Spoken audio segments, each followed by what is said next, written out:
Thanks, Miranda. Let us then dive deeply into the political waters where sharks abound and minnows don't last long at all.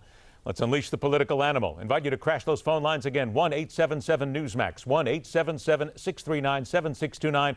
We only ask that if you are one of those wearing a scary clown mask, remove said covering before speaking. That will work. Always a pleasure to welcome in the former director of FEMA, whose voice can be heard daily resounding off the canyon walls along the Rocky Mountains from 630 KHOW in Denver, Colorado, Michael Brown. Countered with the veteran Democratic media strategist and vice president of Cape Communications, Franco Ripple. Gentlemen, thanks for joining us. Let's go ahead and get started right away with the newest that we have, Newt Gingrich. The New York Times this morning, also an opinion piece for Fox News Monday. It is also being carried at newsmax.com. Says that Donald Trump can win if he's, quote, willing to make real change. Michael, to be very fair, we have heard this, I believe, at least once before in this election cycle.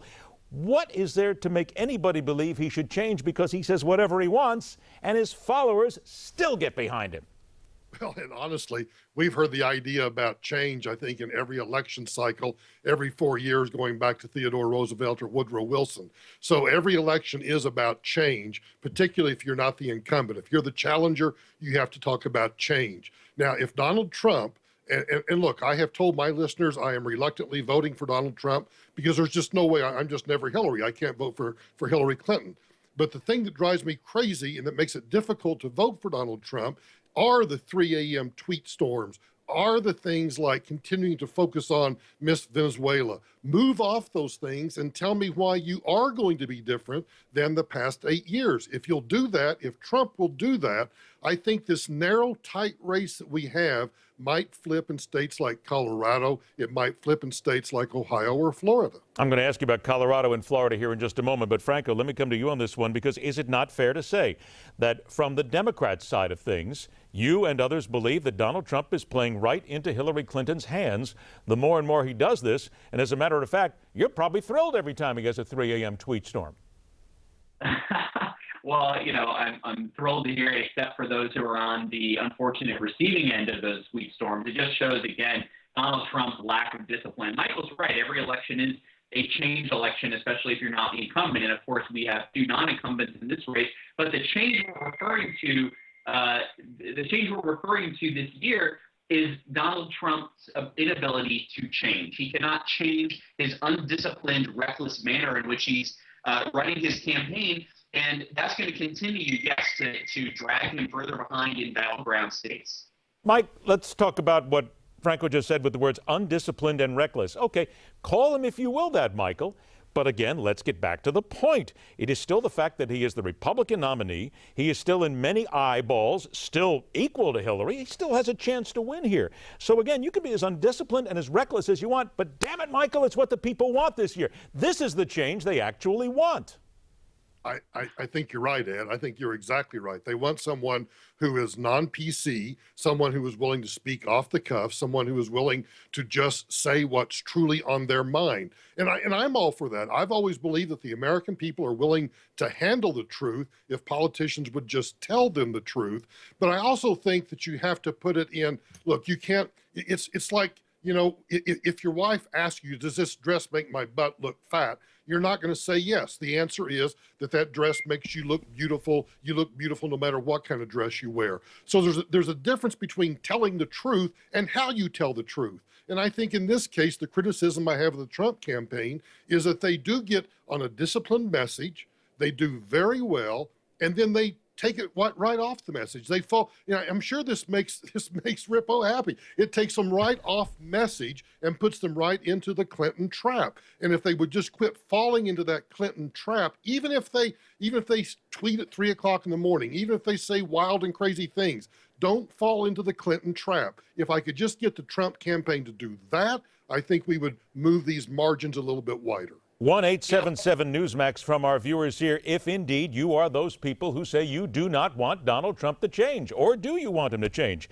And I guess a third question would probably be today then, why is it that a man never asks his wife if those jeans make his butt look fat? Okay, let's go ahead and move on from there. Hey, Franco, we have the New York Times story that has come out here talking about Donald Trump, a nearly $1 billion loss on his 1995 tax returns. That is what's running a lot of the discussion here today. What about those people, though, who say, and you heard him coming into this show in this segment right now, who say that, look, the man lost $1 billion, but guess what? He has still built an empire. He still has Trump Tower. He still has land holdings all across New York City. He still puts people to work. And then again, they'll say that this shows, hey, the tax code does need change. Fair to say, though, that Donald Trump's people are spinning this the right way, if there is a spin?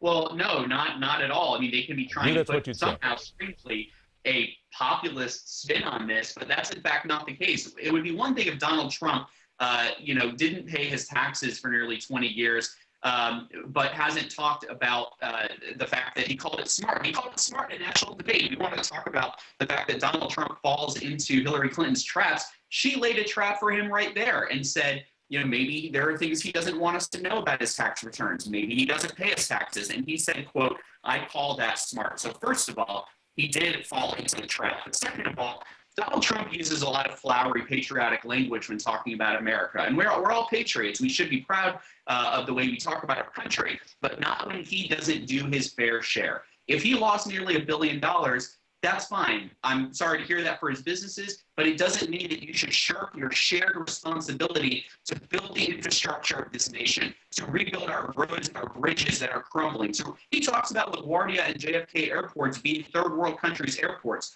Where does he think the funding comes from to improve our nation's infrastructure, like our airports and our ports and our port and airport security, for that matter? Where does that come from? Might I say this, though, Franco? I do have to say this in all fairness. Have you ever been through LaGuardia Airport? Many times, Ed, I have. And what I know is that... Look, it makes third world countries look like Monaco. I mean, seriously, it's the worst airport in the country. But I do get your point, but I had to point that out. 90 seconds here before we take a break. Hey, Michael, there's a lot of talk right now about the debate. They're still looking back at the debates. And there's an ABC News Washington Post post-debate poll that says, quite frankly, Hillary Clinton won it in a landslide. They're still talking about this. If you take that, and we're still heading for that second debate, and now you have this $1 billion number sitting out there right now, how then, here, your suggestion then, what does he do? I mean, this is the worst week that this candidate has had, and you've got to be able to repair it, or do you simply just try to walk away? I think you walk away. You walk away. You might point out simple things like, I had a $951 million loss. If you look at page 17 of the Clintons' 2015 tax return, they had a almost $700,000 loss.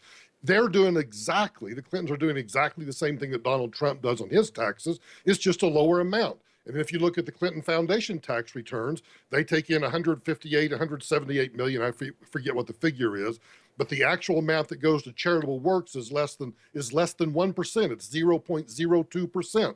So I think if Trump would learn to attack properly and learn to respond properly, then I think we could look. He had a bad week.